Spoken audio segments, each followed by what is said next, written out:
Hello and welcome to पिटेनिंग। साथ में मिलके शुरू करते हैं जिंदगी की दूसरी इनिंग। और वेब3 की दुनिया में आपका फिर से स्वागत है। और आज कुछ बहुत इंपॉर्टेंट चीज़ों को डिस्कस करेंगे, खास तौर पे क्योंकि आपको आपको अवेयर होना चाहिए। ये जो कुछ अगले दिन हैं, जो भी 2-4 दिन 5 दिन है, क्योंकि इलेक्शंस हमारे कल हैं यूएस के अंदर। तो अगले जो 2-3 दिन हैं, 4 दिन हैं, बहुत ज़्यादा वॉलेटाइल हो सकते हैं। बिकॉज़ क्रिप्टो और स्टॉक के पर्सपेक्टिव से, दोनों के पर्सपेक्टिव से सिंपल सी बात ये है कि अगर ट्रम्प आया तो it will B obviously a very bullish news for crypto overall, specially bitcoin.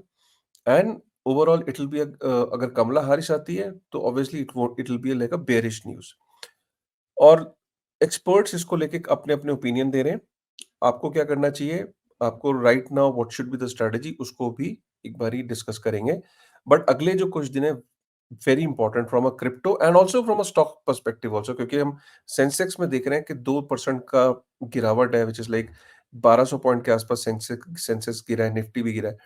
सो इसके ऊपर भी इम्पैक्ट दिख रहा है। ओवरऑल फाइनेंशियल मार्केट्स पे इसका काफी इम्पैक्ट है इस न्यूज़ का, कि यूएस के अंदर अगला प्रेसिडेंट कौन होगा। आज से पहले इतना close fought presidential elections generally US में नहीं हुए हैं। यहाँ पे लिटरली एक आध परसेंट से जितने भी जो प्रेडिक्शन मार्केट्स हैं, उनमें एक आध परसेंट का ही फर्क दिख रहा है। अगर मैं आपको एक ऐसी एक स्क्रीन अगर मैं शेयर करके दिखाऊं, तो आप ये देखो कि ये प्रेडिक्शन मार्केट है कल्ची। कल्ची डॉट कॉम कह रहा है कि Donald Trump is 53% and Kamala Harris is 47%। ठीक है, और मैं पॉली मार्केट पे जाता हूँ, तो पॉली मार्केट पे Donald Trump is 58% and Kamala Harris is 42%। So बहुत ज्यादा डिफरेंस नहीं है। कल्ची पे थोड़ा डोनाल्ड ट्रंप को कम लीड है, और पॉली मार्केट पे 58% है। और अगर मैं कल की बात करूं तो कल 50-50 था। तो हर दिन ऐसा हो रहा है, 2-3%, 2-3%, 2-3%। आज का दिन बहुत इंपॉर्टेंट है यूएस की हिस्ट्री में, क्योंकि आज कुछ ऐसा नैरेटिव हो जाए शाम तक, कोई ऐसी न्यूज़ आ जाए। You never know, politics is a difficult game to understand for local, जो हम लोग होते हैं। तो क्या हो जाए शाम तक कुछ नहीं पता, लेकिन इतना इंपॉर्टेंट इलेक्शन और इतना क्लोज फॉट इलेक्शन यूएस की हिस्ट्री में जनरली हुआ नहीं है। Pranav, what is your take? Yes definitely उसके कारण ही बहुत ज्यादा वॉलेटिलिटी दिख रही है। जनरली अगर कोई प्रेसिडेंट आता है और उसकी आने की तय होता है कि वो आने वाला है, तो उसके हिसाब से मार्केट ऑलरेडी प्ले आउट करना चालू कर देता है, प्राइसिंग इन ऑलरेडी चालू हो जाती है। जैसा कि आपने देखा होगा, in general Donald Trump is gonna favour corporate taxation, so basically वो कॉर्पोरेट टैक्सेस को कम करेगा और इंडस्ट्रियलाइजेशन बढ़ाएगा अमेरिका में एंड स्टफ लाइक दैट। तो ऐसा बोला जा रहा था कि डोनाल्ड ट्रंप आने वाला है और इसीलिए कॉर्पोरेट्स की वैल्यू एकदम से बढ़ रही थी पिछले वीक। बट इस वीक ऑलरेडी आप देख रहे हो कि things have started going a little more haywire, a little more down, and that is why you can सी कि आप देखोगे कि पिछले वीक ऑलमोस्ट बिटकॉइन अपना एथ बनाने को तैयार था, and everything was looking really good. But वापस इस वीक चीजें चेंज होती हुई आपको दिखेंगी, जैसा कि काशिफ भाई बता रहे थे।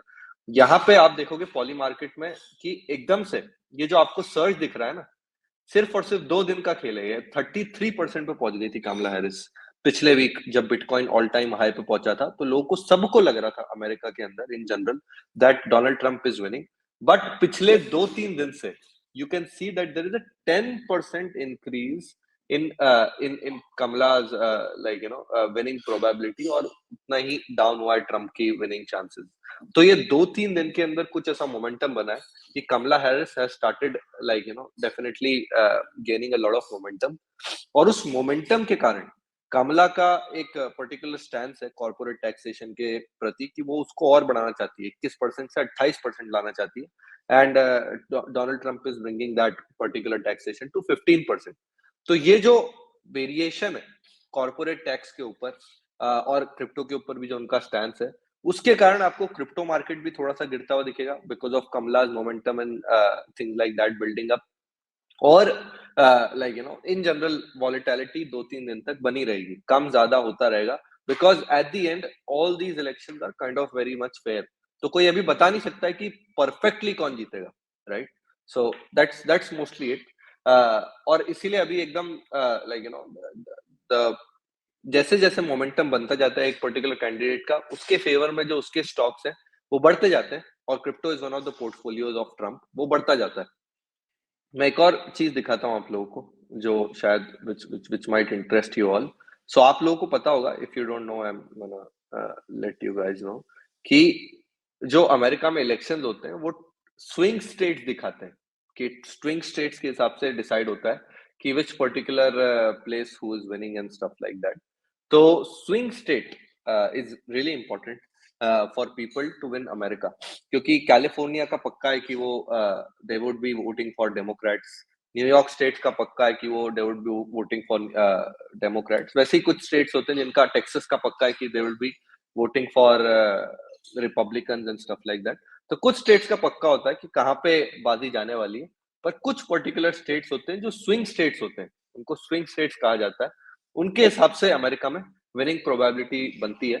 और अभी आप देखोगे कि पिछले कल, मतलब मैंने जब परसों चेक किया था, तो सारे स्विंग स्टेट्स के अंदर ट्रम्प वाज़ विनिंग। और अभी ऑलरेडी आप देख रहे हो कि 2 स्विंग स्टेट्स के अंदर, विस्कॉन्सिन एंड मिशिगन के अंदर, Kamala has taken the lead and Pennsylvania is a very close fought.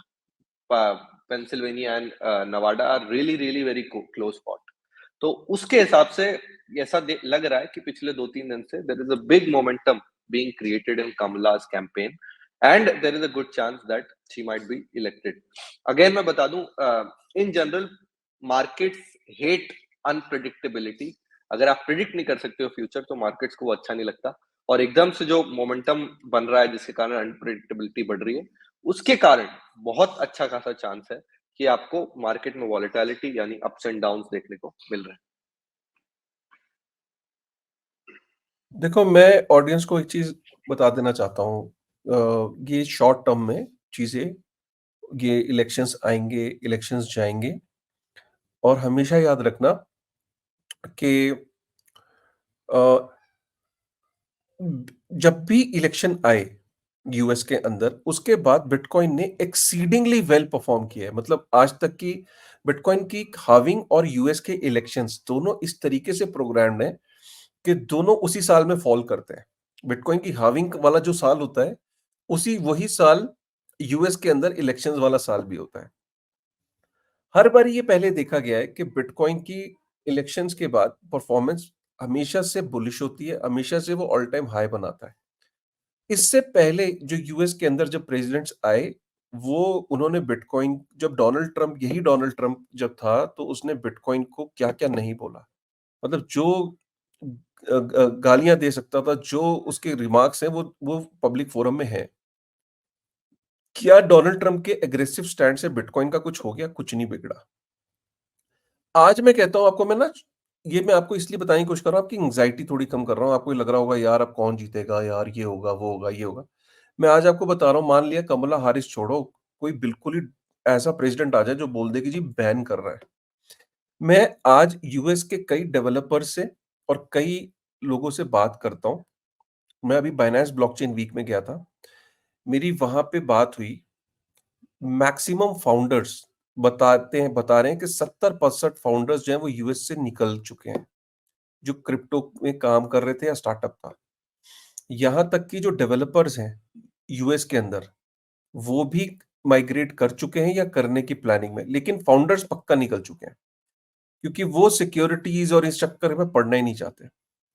देखो, अगर कमला हैरिस आ गई, तो फिर मैं आपको बता रहा हूँ, एक मास एक्सोडस होगा वेब 3 के अंदर से। जो लोग यूएस से निकलेंगे और उनको जो टैलेंट है, जो सिंगापुर है, जो आपका मलेशिया है, चाहे वो दुबई है, यूएई है, रसल खैमा भी यूएई के अंदर।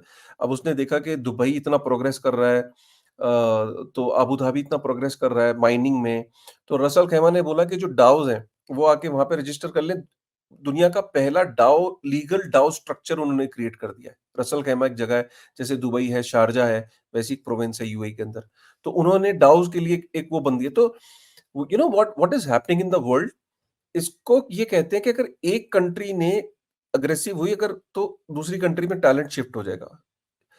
तो कोई फर्क नहीं पड़ता बिटकॉइन को, क्रिप्टो को, कि कमला हैरिस आएगी या डोनाल्ड ट्रम्प आएगा, मैं आपको लॉन्ग टर्म में बता रहा हूँ, कोई भी आ जाए, it's really not going to make lot of impact on crypto. कोई आके जैसे डोनाल्ड ट्रम्प जैसा बंदा आ जाए और इस टाइम बुलिश हो जाए, तो डेफिनेटली वो बहुत ज्यादा अप ट्रेंड दिखेगा। लेकिन कोई नेगेटिव भी आ जाए लीडर, कोई फर्क नहीं पड़ेगा। हाँ, डोनाल्ड ट्रम्प के आने के बाद एक्सआरपी, सोलाना, यूनिस्वाप, ठीक है, इन इन प्रोटोकॉल्स को बहुत ज्यादा फायदा होगा, जो डेवलपर्स वहां बैठे हैं, राइट। स्टैक्स, जो इकोसिस्टम के लोग, जो यूएस से जो बड़े इकोसिस्टम है, कॉइनबेस, क्रैकन, जेमिनाई, ये पूरे के पूरे इकोसिस्टम्स को बहुत फायदा होगा। Are you getting me? लेकिन अगर कमला हैरिस आ जाती है, तो क्या होगा? टेम्पररी जो आप बुल मार्केट देख रहे थे, वो थोड़ी सी स्टैग्नेंट होगी थोड़े दिन के लिए। मास एक्सोडस होगा, काफी सारे प्रोजेक्ट्स वहां से मूव करेंगे जो इस टाइम बॉर्डर लाइन पे बैठे होंगे, और उसके बाद थोड़े दिन सेटलमेंट के बाद फिर से ये मार्केट जो है वो रिकवर। बिटकॉइन को तो वैसे भी कोई फर्क नहीं पड़ता। बिटकॉइन को आज बिटकॉइन की आलम यह है कि आज अगर यूएनओ मिल के डिसाइड कर ले, यूएनओ को जानते कितने मेंबर है? 190 प्लस है। आज यूएनओ के 190 plus prime minister, president, nation states ये मिलके कह दे कि बिटकॉइन को बैन करना है, आपको पता है तब भी कोई फर्क नहीं पड़ेगा बिटकॉइन को। ऑल्ट कॉइन्स को पड़ सकता है कि भाई वो डिसाइड कर लें कि ये जितने भी फाउंडर्स हैं, इनको हम यहाँ बंद करते हैं तो ये दूसरे देश में चले जाते हैं, वहां पे करते हैं तो उसमें चले जाते हैं। इनके जो प्रोटोकॉल के जो फाउंडर्स हैं, जो मेंबर्स हैं, जैसे जैसे इनको वो करा जाए थोड़ा, यू नो बट बिटकॉइन को लेके या इथेरियम फॉर दैट मैटर, ये जो बड़े बड़े डिसेंट्रलाइज प्रोटोकॉल्स हैं, इनको कोई फर्क नहीं पड़ने वाला। So that is what I am just trying to tell you कि रिलैक्स। अगर आपकी जर्नी या 4 साल 5 साल की है, तो you should not be even looking at our news. हाँ, चैनल देखो, लाइक करो, सब्सक्राइब करो भाई, ऐसा नहीं है, मतलब न्यूज देखो। मैं नहीं कह रहा हूं कि तुम मेरा यूट्यूब चैनल देखना बंद कर दो, बट एंग्जाइटी नीचे रखो। कभी आपने मेरे को और प्रणव की भी मैं देखता हूँ कि एंग्जाइटी नहीं होती इसे, प्राइस प्राइस करेक्शन से इसको कोई फर्क नहीं पड़ता है, मेरे को लगता है ऐसा। बट बहुत लोगों को बहुत फर्क पड़ता है। प्रणव, तुम्हें एंग्जाइटी होती है सबको देख के? नहीं, मुझे तो नहीं होती, बहुत कम होती है। मेरे ख्याल में मुझसे भी कम आपको होती है, बिकॉज़ आप बिटकॉइन मैक्सी हो। और आपके और माइकल सेलर जैसे लोग जो इस वॉलेटिलिटी में इज बाइंग बिलियन बिलियन है। हाँ। बिलियन है, he is buying hmm, bitcoin worth $42 billion अभी उसके लेवल, हाँ। और थोड़े से अपने स्टॉक्स को प्लेज कर रहा है। सो उस तरह के हम्म। लोग जब दुनिया में एग्जिस्ट करते हैं, तो I would say definitely anxiety के कोई चांस नहीं है। They are definitely weighing in for you. तो आपको तो हम्म, बस you have to stack your stag. That is what it is. पर आपने काशिफ भाई एक बात करी थी अभी रिसेंटली, बाइनेंस ब्लॉकचेन वीक की। तो आप गए हम्म, थे ड्यूरिंग लास्ट वीक, तो आपको you I think you definitely saw the speech of CZ as well and हाँ। Had that moment. तो हम्म, बाइनेंस ब्लॉकचेन वीक से व्हाट डिड यू लर्न? क्या आपकी लर्निंग्स है? सीजी को जब live you saw him coming out of prison and he was like on stage and everything, तो वो कैसा रहा? पूरा एक्सपीरियंस कैसा कैसा रहा आपका बाइनेंस ब्लॉकचेन वीक? बहुत फैसिनेटिंग था यार बाइनेंस ब्लॉकचेन वीक। मैं काफी मैं बाइनेंस ब्लॉकचेन वीक में सिर्फ इसलिए गया था कि मुझे सीजी को देखना था। मतलब I just wanted to have a look at him. देखो, बहुत इंटरेस्टिंग कुछ उसने बातें बताई हैं, आपको सुन के मजा आने वाला है। सबसे पहले तो सीजी पहले से ज्यादा एनर्जेटिक लगा, पहले से ज्यादा फिट लगा। उसने बोला कि सीजी ने कि वो 300 पुशअप मार लेता है मॉर्निंग में, ठीक है। एक साथ नहीं मारता है, पहले वो 60 मारता है, फिर 50 मारता है, फिर 40 मारता है, फिर 30 मारता है, और उसका ये है कि 1 घंटे के अंदर वो 300 पुशअप मार लेता है, ठीक है। फिट लगा पहले से ज़्यादा, एनर्जेटिक लगा, खुश लगा। तो उससे जब पूछा कि भाई how was your summer? He said, he started laughing. और मुझे इंटरव्यू ले मतलब मैं ऑल्टकॉइन डेली की भी तारीफ करूँगा। उन्होंने इंटरव्यू को बहुत लाइट रखा and it was fun. Probably उन्होंने पहले से डिसाइड कर रखा था कि विल कीप इट फन। तो उसने पूछा कि यार क्या आपके दोस्त बने वहाँ? तो उसने बोला डेफिनिटली। सबसे पहला सवाल उसने पूछा कि आपने वहाँ सबसे ज़्यादा क्या चीज़ मिस किया? तो पता है सीज़ी ने सबसे ज़्यादा मिस क्या किया? उसने बोला मैंने फैमिली को मिस किया। मुझे पहली बार रियलाइज़ हुआ कि ह्यूमन कनेक्शंस अब कितना मिस करते हैं। मुझे कोई पैसा, कोई एक्सचेंज, कोई वॉलेट, कोई बिटकॉइन का प्राइस कुछ याद नहीं आया। मुझे अगर जेल में याद आ रहा था तो मेरा परिवार याद आ रहा था। मेरे बच्चे, मेरी वाइफ़, मेरी फैमिली मुझे याद आ रही थी। मुझे छोटी-छोटी चीज़ें को का महत्व पता लगा, जैसे कि सॉफ्ट बेड की ज़िंदगी में क्या अहमियत है कि अगर आपका बेड सॉफ्ट है, रात को जब आप सोते हो नरम बिस्तर पे, तो उसकी बहुत अहमियत है। मुझे वो मिस हुआ। मुझे मुझे एक और चीज़ जो मिस हुई कि पूरा अगर अगर पूरी ज़िंदगी में, पूरे दिन में अगर 2 फ्रूट्स खाने को मिलें, तो हम लकी हैं, क्योंकि जेल में 1 ही मिलता है। सीज़ी ने एक और बात बोली, वो ये लेसन अच्छा हुआ तुमने टॉपिक छेड़ दिया प्रणव। उसने एक और बात बोली जो कि मेरे को गूज़बम्प्स मिले, सीज़ी की और इज़्ज़त बढ़ी। सीज़ी को बोला कि आपको नहीं लगता कि आप पहले केस थे जिसको इस पर्टिकुलर केस में सज़ा मिली दुनिया में, और आप पहले बिलियनेयर थे जो जेल गया है, वरना लोग जनरली वहाँ फाइन देके निकल जाते हैं। तो उसने कहा बिल्कुल, मैं आज ये तो नहीं कहूँगा कि कोर्ट ने क्या करा, क्या नहीं, लेकिन उसने बोला कि मैं अनलकी फ़ील करता था। लेकिन जब मैं जेल गया, जेल में मेरी सज़ा सिर्फ़ महीनों में थी, बाकी एक भी आदमी नहीं मिला जिसकी सज़ा महीनों में थी। सबकी सज़ा 5 से लेके 14 साल के लोग मिले मुझे। ज़्यादातर जो लोगों की सज़ा थी वो 8 साल थी। उसने बोला लोगों को पेटी इश्यूज़ में 7-7 साल की सज़ा है, जो लीगली नहीं लगता कि इतनी सज़ा होनी चाहिए। कुछ लोगों को जवानी में सज़ा हुई, उन्होंने 6 किताबें लिख दी हैं जेल में रह के। लोगों की पूरी ज़िंदगी बीत गई है। जब वो लोग जेल में आए थे तो टाइपराइटर था। उनको ये पता भी नहीं है कि बाहर व्हाट्सएप और टेलीग्राम आ चुका है। इमेजिन, कहता तो तब मुझे फ़ील हुआ कि मैं बहुत लकी हूँ, कि मेरे तो 4 महीने पता भी नहीं लगेंगे, और वही हुआ। ही सेड के थोड़ा मुझे थ्रेट भी फ़ील होता था कि जर्नलिस्ट ने बाहर कुछ आर्टिकल्स टाइप कर दिए कि इतने बिलियन डॉलर का आदमी, दुनिया का रिचेस्ट आदमी जेल जा रहा है। तो जिसको नहीं भी था, वहाँ न्यूज़ का एक्सेस कहीं न कहीं से हो जाता है। तो पता लगा कि कोई बिलियनेयर आया है जेल में। तो मैं ये कहना चाहता हूँ कि जर्नलिस्ट ने कोई कसर नहीं छोड़ी थी, मेरी सिक्योरिटी थ्रेट को बढ़ाने के लिए। उसने ये भी बोला।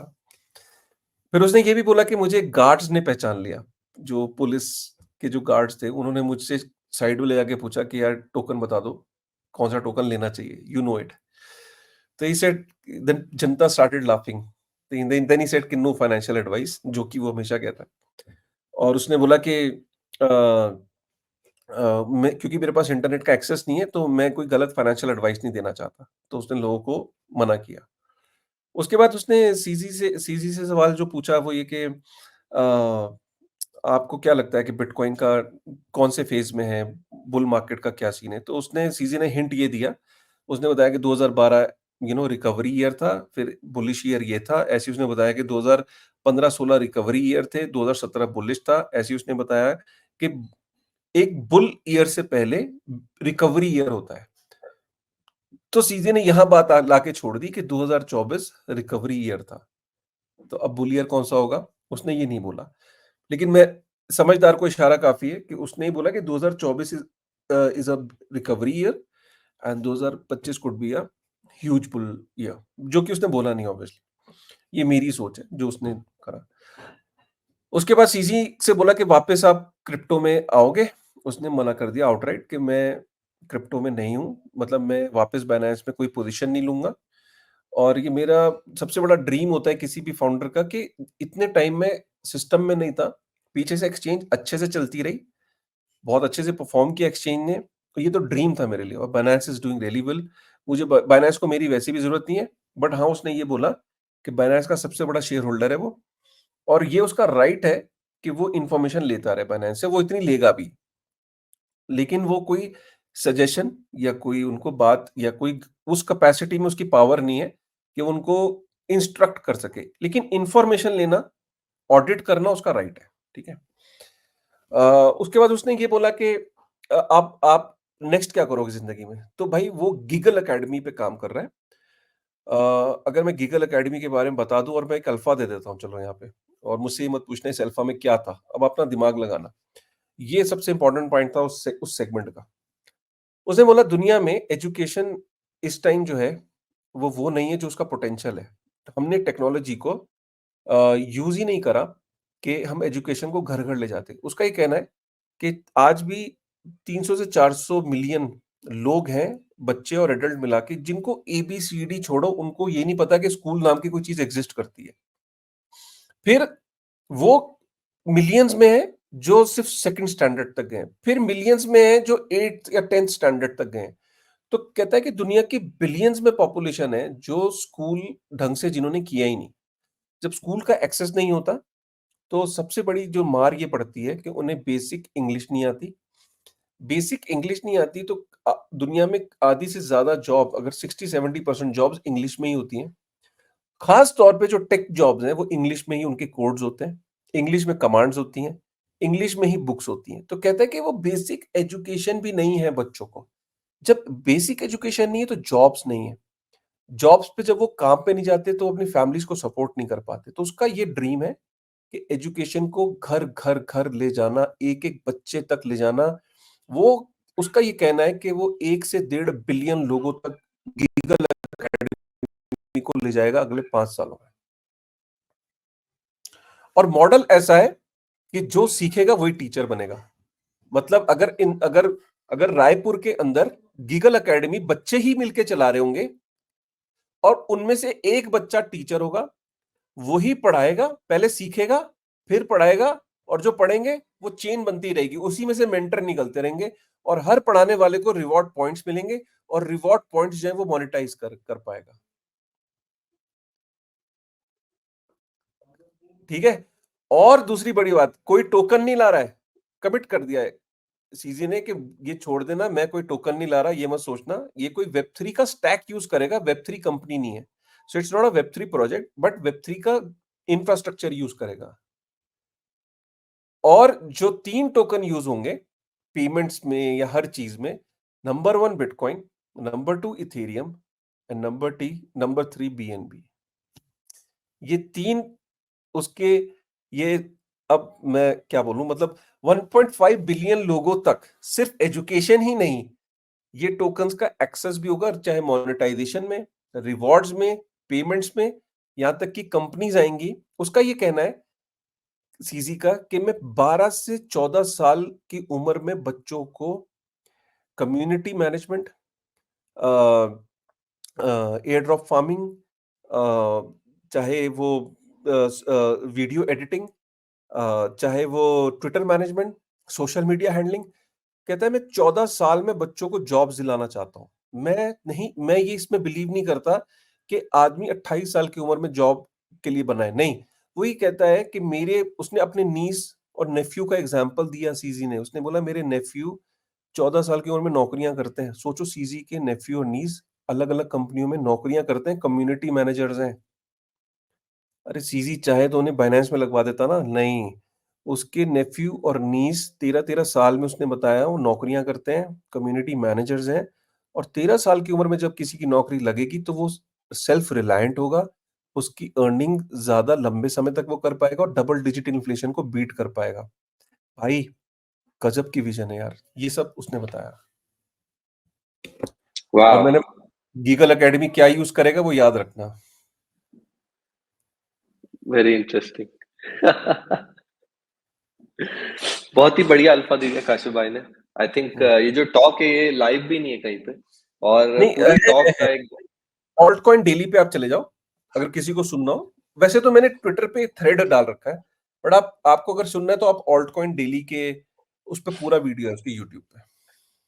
अच्छा, so I think you can go over there as well. Kashif भाई का थ्रेड भी पढ़ सकते हो, बट आई थिंक ये एक जो कुल मिला के एक समेशन दिया है सीज़ी की टॉक का, I think that was really helpful for everybody, even the listeners here, जिनको समझ आए कि क्या बाइनेंस ब्लॉकचेन वीक में हुआ, क्या सीज़ी ने बोला। बाकी कुछ इंटरेस्टिंग था बाइनेंस ब्लॉकचेन वीक पे, या फिर सीज़ी का मेन हाँ, टॉक वाज़ नहीं, ऑब्वियसली और जो बहुत इंटरेस्टिंग चीज़ों में मीम कॉइन्स, भाई, अभी जो तुम देख रहे हो इससे कहीं बड़ा मीम कॉइन्स का इकोसिस्टम।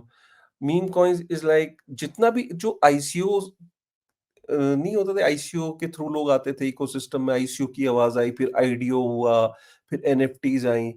तुम ये समझ लो कि जितना बड़ा आईसीओ था, जितना बड़ा एनएफटीज़ था, और जितना बड़ा पिछला मीम कॉइन है, इन तीनों को क्लब करके उसका नेटवर्क इफेक्ट, इससे कई बड़ा अगला मीम कॉइन सीजन आने वाला है।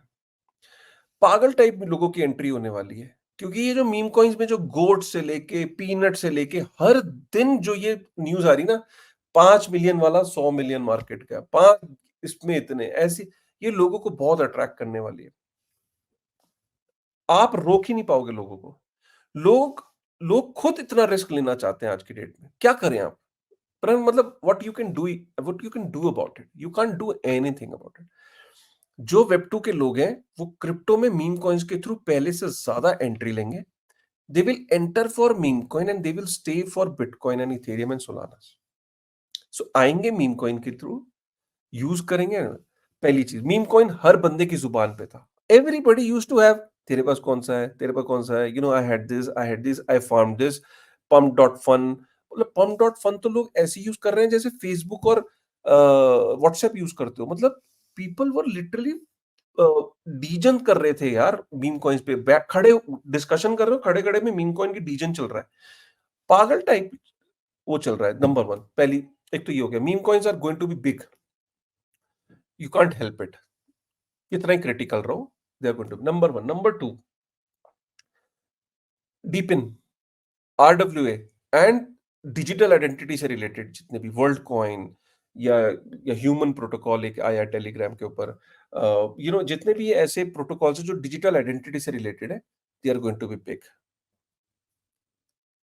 एंड इथेरियम वर्सेस सोलाना की डिबेट में फिर यही निकल के आ रहा था कि do not ignore Ethereum. It will be it will be foolish and stupidity to ignore Ethereum, because जो गोल्डमैन सैक, ब्लैक रॉक, जितने भी बड़े जो डीफाई के जो बनेगा, डोनाल्ड ट्रंप अगर खास तौर पे आ गया, वो सारा इथेरियम पे बनेगा। वेरी इंटरेस्टिंग, बहुत अच्छा खासा अल्फा है इसके अंदर। और मीम कॉइन का मैं, जैसा कि हमने बताया था कि पिछले 2-3 वीक से मीम कॉइन जिस तरह का हवा पकड़ रहे हैं उसी कोई नहीं पकड़ सकता। और इसमें जो गलती है वो ऑल्ट कॉइन्स की है। जैसे कि मैंने आपको बताया था कि ऑल्ट कॉइन जैसे पिछली बार से like what they are doing, एक नवल का बहुत अच्छा ट्वीट है जो मैं I think I want to share here as well, कि मीम कॉइन्स और ये मीम कॉइन ऑल्ट कॉइन्स और ये ऑल्ट कॉइन फाउंडर्स की क्या गलती है, what are they missing out, and क्या रिटेल को समझ आ गया है। वो बहुत अच्छे ट्वीट में आई थिंक नवल ने सम अप किया है that most crypto projects die because the founding team gets rich too early and you can't recruit your way through that. So basically क्या होता है, जैसे कि मैंने बताया, उसको थोड़ा सा एक और समेशन में मैं बताऊं तो मेरे ख्याल से when the altcoin token launches तो उसमें VC का बहुत बड़ा शेयर होता है, फाउंडिंग टीम का बहुत बड़ा शेयर होता है, और आखिरी में वो थोड़ा बहुत रिटेल को देते हैं। At the very top 10 billion का एफडीवी होता है, ठीक है, मार्केट कैप भले 1 बिलियन की हो, 10 बिलियन का एफडीवी होता है। उससे क्या ग्रोथ हो सकती है? क्या कोई 1 ट्रिलियन पे पहुंच जाएगा सीधे? 100x 1000x हो सकता है कि नॉट पॉसिबल, राइट? और उसी समय पे वीसी और फाउंडिंग टीम का बहुत ही 100 मिलियन 10 मिलियन इस वैल्यूएशन के ऊपर उनका शेयर होता है। And once their vesting is over they start dumping their tokens on the retail that exists, right? So that's where I would say the problem is coming up. और वहीं पे आप मीम कॉइन्स देखो तो वहां पे 100 मिलियन डॉलर्स के अंदर या फिर 10 मिलियन डॉलर्स के अंदर अच्छा खासा रिटेल आ जाता है उसके अंदर, and the community starts building. That is the difference that is coming along, और इसी में altcoins need to make it better. अभी अभी एक और चीज पकड़ में आई, ये है कि ऑल्ट कॉइन्स के अंदर जो लिस्टिंग होती है ना, उसके अंदर फाउंडिंग टीम बहुत सारा पैसा बड़े बड़े एक्सचेंजेस को दे देती है, ऐसे क्लेम्स हुए। We are not saying that this is true और not, this is yet to be proven, but मैं दो तीन आपको स्क्रीन ट्वीट दिखाता हूँ। Simon, he is CEO of Moon Rock Capital, ये एक बहुत ये वीसी फंड है एक। उसने बताया कि he was talking to one of the projects which is a tier 1 project. उन्होंने बाइनेंस से बात करी थी for some listing, their token listing. उसने 15% of the token supply which would be around 50 to 100 million dollars, ये listing fees मांगी थी। एक तरह से मार्केटिंग फीस होती है, but in a way this is what they asked for. This is really something crazy. So इसके ऊपर what happened was कि Brian Armstrong, who is the founder and CEO of Coinbase, उसने बोला कि Coinbase इसलिए अच्छा है क्योंकि Coinbase ने कभी भी लिस्टिंग फीस नहीं मांगी। आप अगर अपना टोकन लिस्ट करना चाहो तो ये एक क्राइटेरिया कॉइनबेस के हिसाब से, उस क्राइटेरिया के हिसाब से यू गेट लिस्टेड और not listed. This was what he was claiming. ये खुल नहीं रहा अभी, बट एनीवेज ये क्राइटेरिया, इसके हिसाब से टोकन की लिस्टिंग होती है। कोई पैसे वो लेता नहीं है। तो फिर Andre Cronje, who is the founder of Yearn protocol and also one of the lead in the Fantom ecosystem, उसने बोला, and he is very well known in the DeFi space as well, उसने बोला कि Binance ने उनको zero charge किया था, और and Coinbase was asking for $300 to $30 million, and recently $60 million ये लोग चार्ज करते हैं। So this is what Andre Cronje shared. और उसके बाद what happened after that was Justin Sun, who is the founder of Tron and again a multi-millionaire and billionaire in the crypto industry, उसने भी ये बोला कि Binance ने उनको जीरो चार्ज किया था, बट Coinbase ने $250 million in BTC deposits मांगे थे in Coinbase custody for their token to be listed.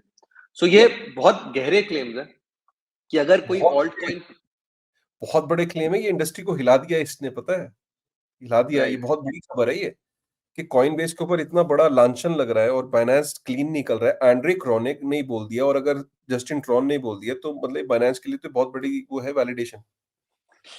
Binance के ऊपर भी यही क्लेम्स है कि वो भी $100 to $200 million मांगते हैं लिस्टिंग के लिए, और कॉइनबेस के भी कस्टडी में आपको स्टोर, मतलब वो लीगली ऐसा होता है कि आपको उनकी कस्टडी में स्टोर करने पड़ते हैं वो, before you hit the targets and stuff like that. और नॉर्मली जो ऑल्ट कॉइन टीम होती है यही मानती है कि ये वापस नहीं मिलने वाले, and mostly that is the case, ऐसा मेरा क्लेम किया जा रहा है। सो मेरा दिस इज मेरा ये टेक ह्यूज। है, मेरा ये टेक है कि एंड्रे क्रोनी और ट्रॉन ऑलरेडी बहुत बड़े प्रोजेक्ट थे, तो बाइनेंस जहां अच्छी चीज होती है वहां शायद फंड, वहां पे ये लिस्टिंग के पैसा नहीं लेता। ऐसा है क्या? Could be a possibility. Could be a possibility, but in general, अगर CEXs, Coinbase और Binance जैसे पैसे ले रहे हैं for listing their token, तो ये सिर्फ और सिर्फ उस पर्टिकुलर ऑल्ट कॉइन टीम को खराब नहीं दिखाता है जो $60 to $100 million दे रहे हैं, बट इन जनरल पूरे ऑल्ट कॉइन इकोसिस्टम का एक फ्लॉज निकालता है कि फाउंडिंग टीम को कोई फर्क नहीं पड़ता रिटेल क्या कर रहा है, उसको पैसे बन रहे हैं कि नहीं बन रहे हैं। They just want their VCs, they just want their exchange listing tokens and their founding team to be making money. ये बहुत खराब है, और इसीलिए जो काशिफ भाई आप बोल रहे थे कि मीम कॉइन्स चल रहे हैं, वो इसीलिए चल रहे हैं क्योंकि वो ना कॉइनबेस से बात करते हैं ना बाइनेंस से बात करते हैं mostly, and there is no founding team behind it. बस कुछ अर्ली होल्डर्स होते हैं और उसी से टोकन बढ़ता रहता है, and the community keeps getting better. इसलिए कुछ लोग मीम कॉइन्स को ज्यादा अच्छा बताते हैं ऑल्ट कॉइन्स से, जिसमें मैल प्रैक्टिसेस हमें सामने देखने को मिल रही हैं। So this is the main thing. Again this is just based on a few people's claim, ये कहीं भी प्रूव नहीं हुआ है, तो इसको आप मान के मत बैठ लेना, हमारा कोई इल्जाम नहीं है इसके खिलाफ, but these kind of practices. Listing तो यार, लिस्टिंग फीस हर एक्सचेंज लेती है, बस बात इतनी सी जग जाहिर हो गया। आप ये लेके चलो कि लिस्टिंग एक बहुत बड़ा रेवेन्यू मॉडल होता है, और जब तक रेगुलेशन नहीं आएगी तब तक ये लिस्टिंग फीस लेते रहेंगे। जिस दिन रेगुलेशन आ गई वो बोलेगा कि लिस्टिंग का क्राइटेरिया पैसा नहीं हो सकता। लिस्टिंग का क्राइटेरिया, जैसे सेबी के ऊपर कोई स्टॉक आ रहा है यार, मतलब ये थोड़ी ना कि सेबी पे काशिफ राजा ने पैसे दे दिए और स्टॉक लिस्ट कर दिया। नहीं, सेबी का एक अपना क्राइटेरिया है, पेपर वर्क है, ट्रेल वर्क है, जिसपे वो कंपनीज की को लिस्ट करते हैं, बिकॉज अल्टीमेटली उसके अंदर लोगों ने डील करना है, तो इसलिए वो उसको सेफर एनवायरनमेंट को बनाते हैं। अब एक्सचेंजेस वो कैसे करते हैं, वो अपना इंटरनल उनके यार्डस्टिक्स है, अभी कोई उनको गाइडलाइन नहीं है। जिस दिन गाइडलाइन आ जाएगी उस दिन ये लिस्टिंग बहुत अच्छा, ये कहीं ना कहीं सबको पता है, तो इसलिए वो जब तक कर रहे हैं। जिस दिन ये गाइडलाइंस आ गई उस दिन सारे एक्सचेंज के लिए स्टैंडर्ड वो फॉलो करेंगे। होपफुली जैसा पीओआर हुआ है ना अभी, प्रूफ ऑफ रिजर्व एक तरह से बना था आफ्टर एफटीएक्स डिबैकल, वैसे ही इस तरह के क्लेम्स और डिबैकल्स के थ्रू एक लिस्टिंग गाइडलाइन बन जाए सारी एक्सचेंजेस की, जो आपस में वो कंसोर्टियम में बना ले, एंड होपफुली ये लिस्टिंग फीस का धंधा बंद हो। अभी आपने देखा होगा स्क्रोल में जितना उनने एयर ड्रॉप दिया उतना ही उनने बाइनेंस के होल्डर्स को दिया for Binance to list Scroll. तो इस तरह की चीजें ऑफ कोर्स कम्युनिटी आजकल बहुत अच्छे से समझती है, right. The industry has grown from those eras जब आप रिटेल के ऊपर सब डंप कर सकते थे और वीसीज और फाउंडर्स अमीर हो सकते थे, वहां से कई गुना इंडस्ट्री ग्रो हो चुकी है। So it's really important for the ecosystem to start thinking about retail, it's really important to start considering the token holders of a particular project as shareholders. उनको उतनी ही तवज्जो दें, उनको उतनी ही इम्पोर्टेंस दें और उनके बारे में उतना ही सोचें, ना कि ऐसा कि ये हमारे डंपिंग ग्राउंड है, इनके ऊपर में हम अपना पूरा का पूरा बैग ढो सकते हैं। This is really important. Naval ने भी इसके बारे में बात करी है रिसेंटली, कल ही रात को बात करी है। एंड नाउ डेज पूरी जो मीम इकोसिस्टम है, मुराद टाइप के लोग हैं, वो इसके बारे में और डिटेल में बात कर रहे हैं। And it's really important for everybody to know that. मेरे पास एक ट्वीट भी मिला, मैं अगर वो शेयर कर मतलब मैं तो मैं एक्सप्लेन कर चुका हूँ but still just to give you a factual data, है ना? अ, ये देखो, यूएस के अंदर जब भी इलेक्शंस हुए, ये देखो, ये पिंक वाला देख रहे हो आप, पिंक वाला? This pink means election time. Election के बाद आप ग्राफ देख सकते हो, इलेक्शन के बाद जैसे कि 2017 के 2016-17 में इलेक्शन था, 2016 में। उसके बाद आप देखो बिटकॉइन ने ऑल टाइम हाई बनाया एंड उसके बाद वॉलेटिलिटी करेक्शन हुई, लेकिन इलेक्शंस के बाद बिटकॉइन ने अपना ऑल टाइम हाई बनाया था। इधर देखो आप 2020 के यहाँ पे भी इलेक्शन हुआ था 2012 में, लेकिन फ्लैट था क्योंकि उस टाइम में बिटकॉइन इतना कुछ नंबर्स थे नहीं, इतना ज़्यादा कोई उसमें लोग थे नहीं। तो इसलिए कुछ ज़्यादा यहाँ पे हलचल नहीं है, लेकिन इस इलेक्शन के बाद यहाँ तक बिटकॉइन काफ़ी लोग जानने लग गए थे। इधर 2020 के आसपास भी इलेक्शन आया और यहाँ पे भी आप देख सकते हो बिटकॉइन ने अपना ऑल टाइम हाई बनाया और फिर नीचे फिर ऑल टाइम हाई बनाया। मतलब आप देखो वॉलेटिलिटी का आलम देखो इलेक्शंस के बाद। फिर ये करेक्शन हुई, बियर मार्केट आई, सेटल हुआ और अब ये इलेक्शंस फिर आ गए। तो इलेक्शंस पिछले इलेक्शंस के बाद आप देख सकते हो कि बिटकॉइन का ट्रेंड क्या रहता है, राइट? इनफैक्ट यहाँ नंबर्स भी दिए हैं मैंने। लास्ट इलेक्शन का नंबर बताता हूँ जो डोनाल्ड ट्रम्प और बाइडेन का था। 13 से 15,000 के बीच में वॉलेटिलिटी थी और उसके बाद पोस्ट इलेक्शन बिटकॉइन $20,000 पे गया था, ठीक है? तो ये है, तो इसका मतलब ये कि basically what I am just trying to tell you कि हर इलेक्शन के बाद things have been good for Bitcoin, right? Yeah. Alright. All right, thank you guys. अगर वीडियो पसंद आया तो प्लीज एक बार सब्सक्राइब करेगा, लाइक करेगा। आज के शो में काफी हमने डिटेल में डिस्कशन करी, सीजी का कमबैक डिस्कस करा और प्रेसिडेंशियल इलेक्शंस को डिस्कस किया। आज आपको काफी क्लैरिटी मिल गई होगी कि घबराने की जरूरत नहीं है। There is nothing to get worried. US के अंदर कुछ हो रहा है, अगर आपका 4-5 साल, अगर आप हॉडलर हो, अगर आप लॉन्ग टर्म उसमें बिलीव करते हो, बट अगर आप ट्रेडर हो तो ऑब्वियसली आपको इन सब खबरों पे बहुत ज्यादा नजर रखने की जरूरत है। चलिए, ठीक है guys, thank you very much.